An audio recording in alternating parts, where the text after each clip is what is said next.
Hello students, I am Paras, your mathematics teacher. Students, exercise 10.5 हम start करते हैं। 10.5 के क्वेश्चंस करने से पहले कुछ रिजल्ट समझना जरूरी है। देखो, थ्योरम 10.8 का रिजल्ट है, The angle subtended by an arc at the center is double the angle subtended by it at any point on the remaining part of the circle. इसमें क्या बोला गया है कि angle subtended bye an arc at the centre, की जो एक arc centre पे एंगल बनाती है और वही सेम आर्क सर्कल के रिमेनिंग पार्ट पे एक एंगल बनाती है, तो ये जो सेंटर है ये डबल होगा, सॉरी ये जो सेंटर नहीं, ये एंगल डबल होगा इस एंगल का। देखो, ये आर्क एक सेंटर पे एंगल बनाती है और यही arc on the remaining part of circle किसी भी पॉइंट पे हो सकता है, यहाँ भी, यहाँ भी, यहाँ भी।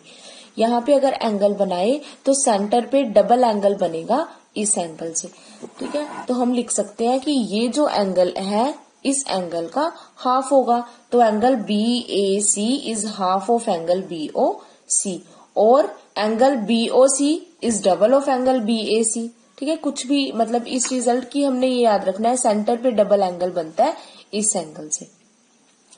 नेक्स्ट, अगर आपके पास सेम फिगर ऐसे आ जाए, यहां देखो ये जो आर्क है ये सेंटर पे ये एंगल बना रही है और यही same arc remaining part of circle पे ये वाला एंगल बना रही है। ठीक है, तो हम क्या कहेंगे, इस एंगल का नाम क्या है, BOC नहीं है, BOC तो ये अंदर वाला एंगल हो जाएगा, तो इसका है reflex of angle BOC। Centre पे सेम जो कॉन्सेप्ट है वो सेम है बिल्कुल, कि सेंटर पे डबल एंगल रहेगा, यहाँ इसका हाफ, तो reflex of angle BOC is double of angle BAC। Next result है थ्योरम 10.9 का, angles in the same segment of a circle are equal. देखो, ये सर्कल है, ये हमने सेगमेंट ले लिया, अब यही सेगमेंट यहाँ पे ये एंगल बना रही है और ये सेम सेगमेंट यहाँ पे ये एंगल बना रही है, तो ये रिजल्ट हमने याद रखना है कि ये एंगल इस एंगल के इक्वल होगा। Angle ACB is equals to angle ADB। Next students, angle in a semi circle is a right angle. ये छोटा सा और एक कॉन्सेप्ट समझ लो। एक हम बनाते हैं सर्कल, तो ये मैंने बना दिया। ठीक है, ये जो एंगल होगा, ये ऊपर वाला अकेला सेमी सर्कल है, तो सेमी सर्कल में जो एंगल होता है ये राइट एंगल होता है, मीन्स ये 90 डिग्री का एंगल बनता है। सो उसके बाद है साइक्लिक क्वाड्रिलेटरल। देखो, साइक्लिक क्वाड्रिलेटरल क्या होता है, एक quadrilateral ABCD is called cyclic if all the 4 vertices of it lie on a circle. कि अगर एक क्वाड्रिलेटरल की चारों जो वर्टिसेस होती हैं ABCD वो इस सर्कल के ऊपर लाई करें, तो हम उस क्वाड्रिलेटरल को क्या बोलेंगे, साइक्लिक क्वाड्रिलेटरल। अब इसी के दो बेसिक रिजल्ट्स हैं कि अगर एक क्वाड्रिलेटरल साइक्लिक है तो उसके अपोजिट एंगल्स का सम क्या होगा, 180। देखो, sum of either pair of opposite angles of a cyclic quadrilateral is 180 degree. और इसी का सेम कन्वर्स, अगर एक क्वाड्रिलेटरल के अपोजिट एंगल्स का सम क्या है, 180 है, तो हम उस क्वाड्रिलेटरल को क्या बोलेंगे कि वो क्वाड्रिलेटरल है साइक्लिक। सो नेक्स्ट 10.5 का फर्स्ट क्वेश्चन देखो, इन फिगर, इस फिगर में A, B and C 3 points है on a circle with centre O। A, B, C 3 points है सर्कल के ऊपर जिसका सेंटर O है। BOC एंगल हमें 30 दिया है, AOB हमें 60 दिया है। D कोई पॉइंट है सर्कल पे, ABC आर्क पर नहीं है, दूसरी आर्क पर है, and we have to find angle BDC। ये वाला एंगल फाइंड आउट करना है। देखो, इसमें क्या है, ये हमारे पास फिगर है, तो पहले हम AOC पूरा एंगल निकालते हैं। AOB plus BOC, AOB plus BOC 60 plus 30 90 हो गया।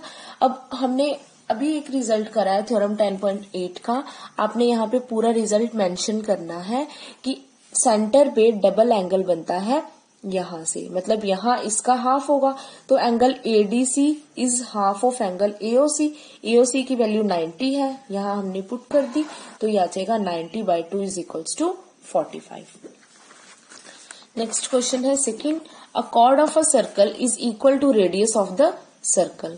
Find the angle subtended by the chord at a point on the minor arc and also at a point on the major arc.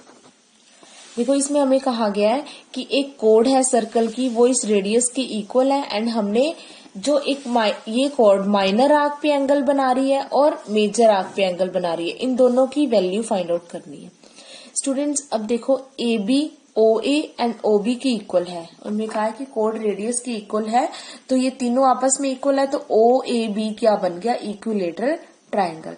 और हमें पता है कि equilateral triangle का हर एक angle क्या होता है, 60 डिग्री। सो ए ओ बी क्या होगा, 60 डिग्री। अब सेंटर पे डबल एंगल बनता है, मतलब ये क्या होगा, 30। तो हम इसको लिखेंगे कैसे, A C B is equals to half of A O B. A O B की वैल्यू है 60, तो ये आ जाएगा 30। ए सी बी की वैल्यू आ गई 30। अब हमने क्या करना है, ये एंगल फाइंड आउट करना है। अब क्या है, सेंटर पे अगर सेम आर्क एक ही साइड पे होनी चाहिए ना, ये एंगल बन रहा है, इसका ये हाफ होगा, तो ये हमें पहले निकालना पड़ेगा। ये हमें पता है 60, तो रिफ्लेक्स ऑफ एंगल एओबी निकालने के लिए हम 360 में से इसको माइनस कर देंगे। 360 minus 60 that is 300। So A D B is equals to half of reflex of angle AOB, मतलब इसका हाफ है, ये एंगल इसका हाफ है, और इस एंगल का नाम क्या है, reflex of angle AOB. Half of reflex of angle AOB. AOB की वैल्यू है 300, इसको कट करोगे तो आ जाएगा 150। ये मेजर आर्क पे एंगल बन रहा है और ये माइनर आर्क पे एंगल बन रहा है, यही हमने निकालना था। Thank you.